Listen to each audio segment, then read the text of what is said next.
A new development in a murder trial that gripped the nation. Attorneys for convicted killer Paul Murdaugh claiming in a new court filing that his trial was tainted by bias, alleging a court clerk tried to sway the jury against Murdaugh and his defense team. Well, the allegations are that the clerk of court went into the jury room prior to us presenting our case saying, don't be confused, don't be persuaded. When Paul Murdaugh was testifying, don't believe him. Lawyers for Murdaugh, who was found guilty of fatally shooting his wife Maggie and son Paul, accusing court clerk Rebecca Hill of engaging in extensive, deliberate, and self-interested jury tampering. They say they have a sworn affidavit from 2 jurors and interviews with others backing the claim. They're now demanding a new trial. That kind of intrusion into the sanctity of the jury room is an automatic new trial. Earlier this year, the jury took under 3 hours to return a guilty verdict, which Hill read aloud in court. Guilty, guilty, guilty. Murdaugh's attorneys alleging Hill pressured the jury to reach a quick guilty verdict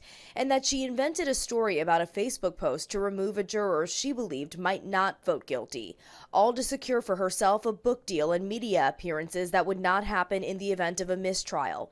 Hill recently publishing that book, Behind the Doors of Justice, The Murdaugh Murders, discussing it with Fitz News. Just by observation, I knew that the verdict was already pretty sealed when we went to Moselle. Hill's co-author says she followed all of the guidelines. Becky will answer any of these allegations truthfully, point by point.